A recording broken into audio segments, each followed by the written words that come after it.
Praise the Lord. இயேசு கிறிஸ்துவின் அன்பின் வாழ்த்துதல். இன்று இயேசப்பா நம்மோடு என்ன பேசுகிறார் என்று நாம் பார்க்க போகிறோம். லூக் சாப்டர் 5ஆம் அதிகாரம் 5ஆம் வசனம். இரவெல்லாம் பிரயாசப்பட்டோம், ஒன்றும் அகப்படவில்லை. எனக்கு பிரியமான தெய்வச்சனமே, உங்க வாழ்க்கையில அநேக கஷ்டங்களை நீங்க பட்டிருப்பீங்க, அநேக பிரயாசப்பட்டிருப்பீங்க. ஆனா ஒரு சந்தோஷமோ நிம்மதி உங்க வாழ்க்கையில இருக்காது. ஏனென்றால் விசுவாசத்தை விட்டு நீங்க கடந்து போயிருப்பீங்க, இல்ல இயேசுவை அறியாம நீங்க வாழ்ந்திருக்கலாம்.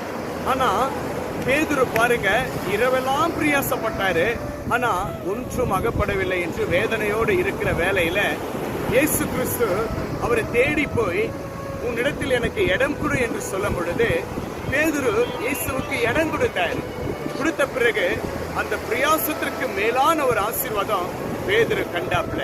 அம்பிரியமான தெய்வச்சனமே, உங்க வாழ்க்கையில இயேசுவுக்கு இடம் கொடுக்காம இருக்கீங்களா? இயேசுவை விட்டு பின்வாங்கி போயிருக்கீங்களா? இன்று இயேசுவுக்கு நீங்க இடம் கொடுங்க.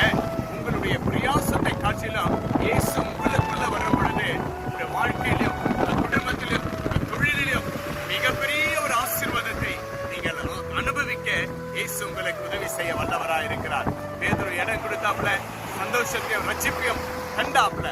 இன்று நீங்க இயேசுவுக்கு இடம் கொடுங்க, நிச்சயமாகவே சந்தோஷத்தை ரட்சிப்பையும் நீங்கள் அனுபவிக்க இயேசு உங்களை நேசிக்கிறவராய் இருக்கிறார். விசுவாசிங்க, கர்த்தர் உங்களை ஆசீர்வதிப்பார். Praise the Lord. God bless you.